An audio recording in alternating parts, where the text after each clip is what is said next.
Imagine a civilization spanning millennia. This is China, where ancient dynasties resonate in modern megacities. From the Yellow River to the Himalayas, China's story is one of resilience and transformation. We'll traverse the rise and fall of empires, each leaving a mark on the nation's cultural and political landscape. Prepare to be captivated by stories of imperial grandeur, philosophical enlightenment, and artistic brilliance. This is a story of human endeavor, ambition, and the enduring spirit of a civilization that continues to shape the world today. Our journey begins around the 21st century BCE with Emperor Yu, the founder of the Xia Dynasty. The Xia Dynasty marks the transition from Neolithic cultures to a more unified state. Emperor Yu is credited with devising a system of canals and dikes to tame the Yellow River. This mastery over nature laid the foundation for agriculture and settled communities. Though the Xia Dynasty remains an enigma, it laid the groundwork for future dynasties. As we move forward, we encounter the Shang Dynasty, where archaeological evidence offers a clearer glimpse into ancient China.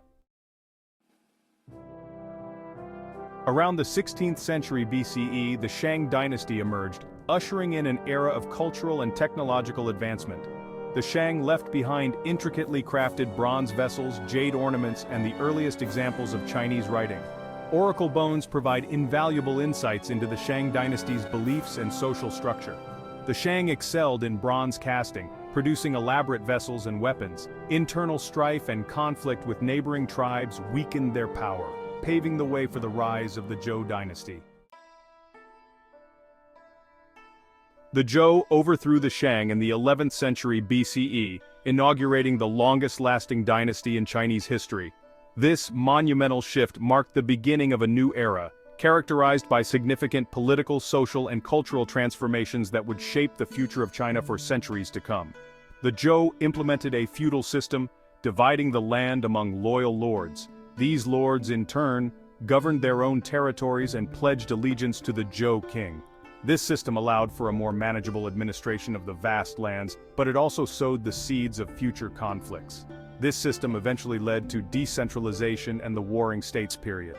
As the power of the central Zhou authority waned, regional lords grew more autonomous and ambitious, leading to a series of intense and prolonged conflicts that fragmented the once unified kingdom.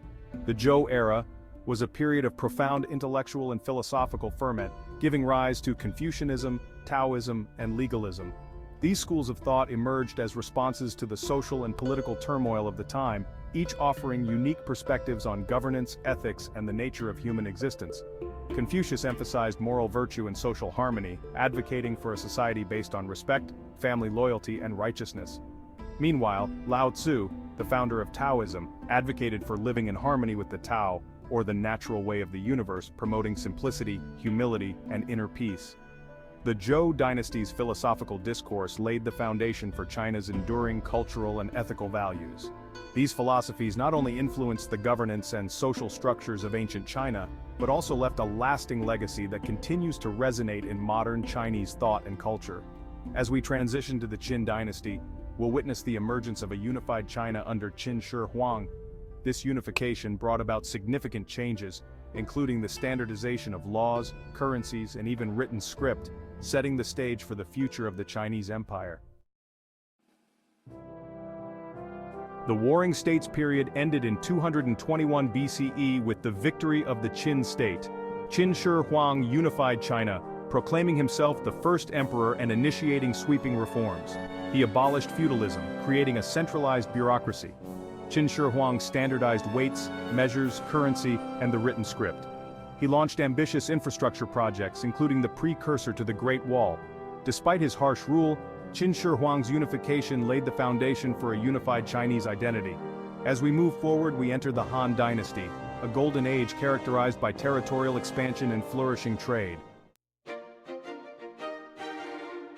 The Han Dynasty emerged in 206 BCE, inaugurating a golden age in Chinese history. Under Han Wudi, China witnessed an era of peace, prosperity, and cultural efflorescence. Han Wudi expanded China's borders and strengthened the army. The Han Dynasty revived Confucianism, which became the state ideology. The establishment of the Silk Road facilitated the exchange of goods, ideas, and cultures. Internal rebellions and economic disparities eventually led to the Han Dynasty's decline. As we journey further, we approach the Tang Dynasty, another period of remarkable cultural vibrancy and economic prosperity. The Tang Dynasty emerged in 618 CE, ushering in another golden age of Chinese civilization. The Tang capital, Chang'an, became a melting pot of cultures. The Tang Dynasty witnessed a flourishing of the arts and literature, with renowned poets like Li Bai and Du Fu. Technological advancements, such as gunpowder and woodblock printing, characterized the Tang era. Buddhism gained widespread popularity, coexisting alongside Confucianism and Taoism. Despite its achievements, the Tang Dynasty eventually succumbed to internal rebellions and economic decline. As we continue our journey, we approach the Ming Dynasty, an era marked by maritime exploration and a flourishing economy.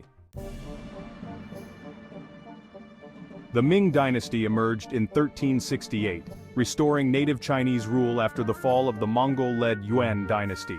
This marked a significant turning point in Chinese history, as the Ming rulers sought to re-establish traditional Chinese culture and governance, and ushering in an era of renewed cultural and economic vitality. The Ming era saw the revival of Confucian ideals, the expansion of the civil service examination system, and the flourishing of literature and philosophy.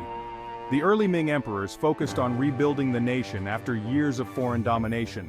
They invested heavily in infrastructure, including the construction of the Great Wall and the Grand Canal, to protect and unify the empire.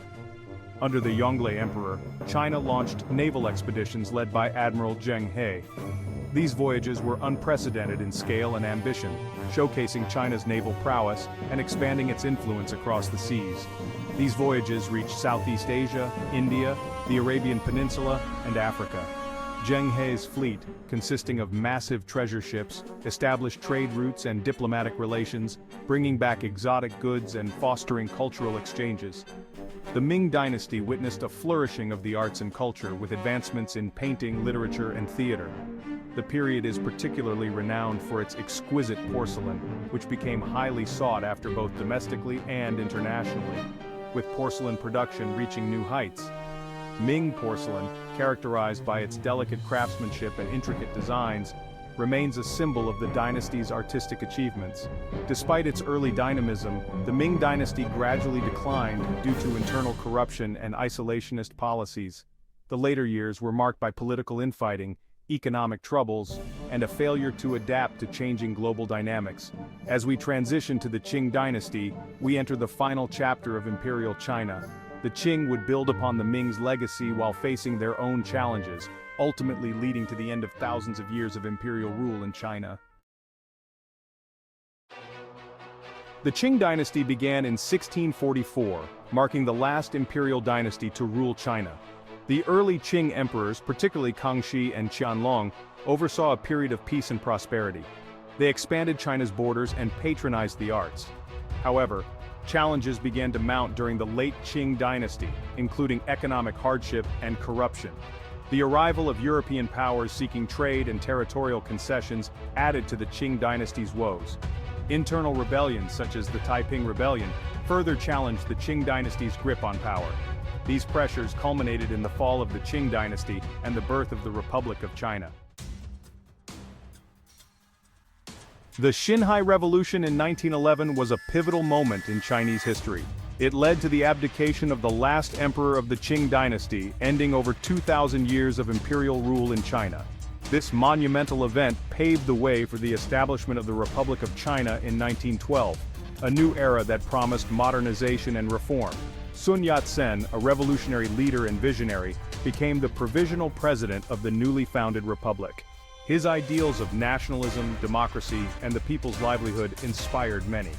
However, the early years of the Republic of China were fraught with political instability and fragmentation. Various warlords vied for power, leading to a fractured and chaotic political landscape. Amidst this turmoil, the Chinese Communist Party was founded in 1921. The CCP, driven by Marxist-Leninist ideology, sought to overthrow the ROC government and establish a communist state. The situation grew even more complex with the Japanese invasion of Manchuria in 1931. This aggressive act of expansionism by Japan added another layer of conflict and suffering for the Chinese people. Following Japan's defeat in World War II, the civil war between the Chinese Communist Party and the Nationalists resumed with renewed intensity. The struggle for control of China became a defining conflict of the era. The eventual victory of the Chinese Communist Party led to the establishment of the People's Republic of China in 1949. Under the leadership of Mao Zedong, this marked the beginning of a new chapter in Chinese history, one that would reshape the nation's future for decades to come. On October 1, 1949, Mao Zedong proclaimed the establishment of the People's Republic of China.